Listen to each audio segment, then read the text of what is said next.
Screen पे जो आप रिपोर्ट देख रहे हैं ये all India institute of medical science की रिपोर्ट है। देवीदास पेशेंट का नाम है और 3 अप्रैल 2026 अभी 3 महीने पहले की बात है। और इस रिपोर्ट को ध्यान से देखेंगे तो क्रेटिनिन 14.9 और अगले पेज में देखेंगे हीमोग्लोबिन 6.9 और थर्ड पेज में नीचे देखेंगे तो डायलिसिस ऑलरेडी चल रहा है 2 से 3 बार हफ्ते में और डॉक्टर ने लिख के दे दिया अब ट्रांसप्लांट की आवश्यकता है। अब जरा सोचिए ये परिस्थिति है देवीदास जी की अब और ये भी लिखा है सजेस्ट किया है भाई all India institute of medical science जो कि देश का सबसे बड़ा और सबसे अच्छा हॉस्पिटल माना जाता है। तो ऐसे में आपको क्या लगता है देवीदास जी को क्या करना चाहिए? आप बोलेंगे कि देवीदास जी को वही करना चाहिए जो डॉक्टर बोल रहे हैं, लेकिन देवीदास जी ने इसका ठीक उल्टा किया। देवीदास जी पहुंच गए doctor BRC clinic at the rate home Delhi में डॉक्टर पवन मिश्रा के पास, छोटे से क्लिनिक के पास पहुंच गए। इतने बड़े हॉस्पिटल में जब ये लिख के आया तब वो छोटे से हॉस्पिटल में क्लिनिक में doctor BRC clinic at the rate home पहुंच गए और उसके बाद क्या हुआ और अब वो कैसे हैं ये आगे इसी वीडियो में देखिए। आपका नाम क्या है? मेरा नाम देवीदास है सर। जी, आप कहाँ से हैं? जम्मू से हूँ सर। ठीक है, आपको क्या परेशानी थी? मुझे किडनी की प्रॉब्लम थी सर, ये डायलिसिस चल रही थी। आपकी जो डायलिसिस है वो कितनी बार चल रही थी एक हफ्ते में? हफ्ते में 3 बार। 3 बार। आप जब हमसे संपर्क किए उसके बाद से आपको डायलिसिस की जरूरत पड़ी? नहीं, मैं तब से कराई नहीं सर, 4 महीने हो गए तब तक ठीक चल रहा है। ठीक है, आप जब से जो कुछ भी कर रहे हैं अपने घर पे ही कर रहे हैं या कहीं जाने की जरूरत पड़ी आपको हॉस्पिटल में या और कहीं पे? घर पे। जो कुछ भी आपको प्राकृतिक नियम बताया गया है वो सब आप अपने घर से ही अच्छे से कर पा रहे हैं? सर इसमें ऐसा कुछ लगा जो आप घर पे नहीं कर पा रहे थे ठीक से, कोई परेशानी हो रही थी आपको? कोई परेशानी नहीं सर, घर में ही हो गया सब कुछ। तो टोटल अभी आपको कितना दिन हो गया डायलिसिस बंद हुए?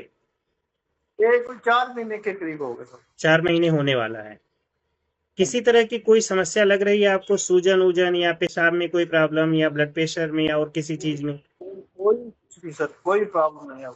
देखने में तो आप काफी अच्छे लग रहे हैं, कहीं कोई दिक्कत में आपको देख के कोई बोल भी नहीं पाएगा कि आपको ऐसी कोई तकलीफ थी या डायलिसिस हो रहा था।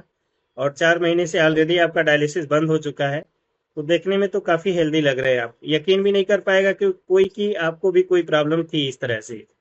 तो बहुत अच्छी बात है कि मतलब आप इस चीज से निकल चुके हैं डायलिसिस के जंगल से, और बहुत बढ़िया है। और अभी आप अपनी नॉर्मल लाइफ जी रहे हैं। तो इसमें आपको जो कुछ भी मैं अभी बताना चाहूंगा, इस नियम को अभी छोड़ना नहीं है आपको। जैसे अभी आप स्वस्थ हो गए तो छोड़िएगा मत, क्योंकि छोड़ने से क्या होता है वो चीजें दोबारा से आने के चांसेस हो सकते हैं 1% 2%। तो अगर इस नियम को बढ़िया से आप कर लेंगे लगभग 1 साल तक तो आपको काफी अच्छा रहेगा। और आगे भी जैसे अपना काम धाम करते हुए प्राकृतिक नियम का पालन करिए तो शरीर के अंदर टॉक्सिन एक्युमुलेट नहीं होगा, फिर आप स्वस्थ रहेंगे अपना। ठीक है ना? क्योंकि डायलिसिस तो आपको पता ही होगा कि किस तरह से आपको परेशान करता है, कितनी दिक्कत होती है डायलिसिस में। 4-4 घंटे लेटना पड़ता है, उसमें भी आपके अंदर जो शरीर डाली थी सर। हाँ, इधर से डाले। जब आप हमसे मिले थे उस समय सूजन ज्यादा थी आपके क्या नाम है, पैर वैर में बिल्कुल बहुत ज्यादा शरीर में ये सोजस थी, पाँव में बड़ी सोजस थी सर। जी। अब बिल्कुल ना। ठीक है, बहुत बढ़िया है। तो इन प्राकृतिक नियम का बढ़िया से पालन करिए और जो भी आपके आसपास में है उनको भी जागरूक करने की कोशिश करिए। आजकल बहुत लोग इन चीजों से परेशान हैं, डायलिसिस के चक्कर में, दवाइयों के चक्कर में बहुत सारी चीजें चल रही हैं। तो अब जब इमरजेंसी होती है तो एक अलग चीज है, लेकिन कोशिश करें कि प्राकृतिक नियम को अपनाएं और अपने आप को नेचुरल तरीके से स्वस्थ करने की कोशिश करें। जैसे आपने अपने आप को स्वस्थ किया है वैसे ही लोगों को भी आप बता सकते हैं कि आप इस तरह से प्राकृतिक नियम को अपनाइए और अपने आप को स्वस्थ करें, है ना? ठीक है सर। चलिए ठीक है, फिर ध्यान रखिए अपना। धन्यवाद। बड़ी से बड़ी बीमारी का आसान से आसान इलाज घर बैठे ही हो सकता है। अधिक जानकारी के लिए कांटेक्ट करें nearest doctor BRC clinic at the rate home.